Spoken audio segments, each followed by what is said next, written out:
Bienvenidos. En esta clase vamos a hablar un poco del centro de gravedad de cuerpos materiales, de sistemas materiales en general, y de su centroide. El concepto de centroide ya lo hablamos previamente con las fuerzas distribuidas, pero ahora vamos a concentrarnos en el centroide de sistemas materiales. Hasta ahora hemos trabajado ya con fuerzas discretas sobre sistemas materiales. Y también ya sabemos qué sucede cuando ya la fuerza no es discreta, sino si tenemos una fuerza distribuida. Pero, ¿qué sucede si yo quiero aplicar la fuerza de la gravedad? ¿Dónde la aplico? ¿En qué punto pongo yo que está aplicada la fuerza de gravedad sobre este cuerpo? Ese es el problema que vamos a tratar de resolver ahora. Bien, vamos a pensar que este vector que está aquí, el vector G, es el vector de campo gravitatorio y vamos a suponer que es uniforme. Uniforme significa que es el mismo campo estando aquí, que estando acá, que estando acá. Bien, este cuerpo, este sistema material, vamos a separarlo en cubitos diferenciales. Estos cubos son muy pequeños, son infinitesimalmente pequeños. Por lo tanto, aunque aquí vemos un cubo de un tamaño importante, realmente es tan pequeño como un punto. Por lo que aplicarle su peso propio, el peso de ese cubito diferencial, a ese punto no es descabellado. Entonces tendríamos en ese punto un diferencial del peso hacia abajo. Entonces el peso total de este cuerpo lo podemos calcular como la integral de ese diferencial, donde esa integral es la suma de todos los cubitos que conformarían este sistema material. ¿Qué sucede? Si nos ponemos a ver estos cubitos y pensamos que tenemos uno al lado del otro, al lado del otro, al lado del otro, en puntos muy pequeños, lo que estamos formando con estas fuerzas, con estos diferenciales, al final resulta ser una fuerza distribuida sobre todo el sistema material. Y eso es un problema que nosotros ya hemos resuelto. El conjunto de fuerzas gravitatorias asociadas a todos los diferenciales del cuerpo forman una carga distribuida. Eso significa que el punto de aplicación de esa carga distribuida, que ya lo obtuvimos previamente, se obtiene con estas expresiones, con estas integrales. Cabe destacar que hasta ahora hemos trabajado con el punto en X y el punto en Y. Pero nosotros pudiéramos tener también un centroide ubicado en el eje, sobre el eje Z. ¿Por qué no nos ha salido ese término hasta ahora? Porque siempre hemos puesto que las fuerzas están en dirección Z.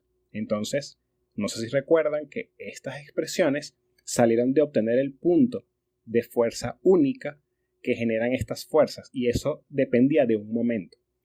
Como estas fuerzas son todas paralelas, y están todas ubicadas en el eje Z, realmente el punto de fuerza única se va a conseguir sobre un eje que va a ser paralelo al eje Z. Por eso es que esta expresión no salía. Pero si la gravedad no estuviera apuntando en la dirección del eje Z, sino por ejemplo en una dirección así, que no sea ni el eje X, ni el eje Y, ni el eje Z, este término saldría. Adicionalmente, estas son las tres expresiones más genéricas para obtener el centro de gravedad de este cuerpo.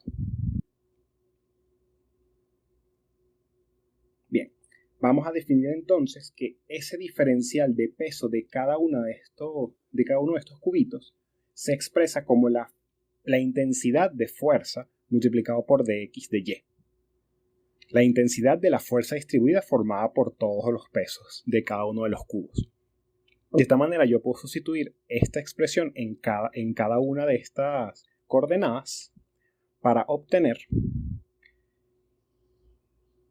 X, Y y Z van a ser sencillamente la integral de X de diferencial del peso dividido entre la integral del diferencial del peso análogamente para Y y análogamente para Z. Todas estas coordenadas se marcan con un sub G, donde el punto G lo vamos a denominar el centro de gravedad del sistema material. Fíjense que estoy usando la denominación centro de gravedad y no centroide. Ya un poquito más adelante vamos a ver el porqué de la distinción.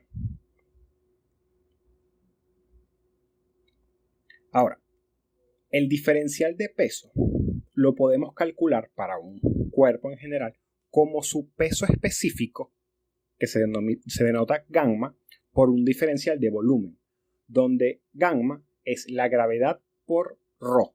Y ρ es la densidad del cuerpo. Eso significa que yo puedo sustituir esta expresión acá y obtener sencillamente las integrales en función de x, gamma, diferencial de volumen. Y lo mismo análogamente para y y para z. ¿Qué sucede si g y ρ, es decir, la gravedad y la densidad, son uniformes en todo el sistema material? Eso significa que gamma también es uniforme. Por lo tanto, gamma puede salir fuera de las integrales y se cancela.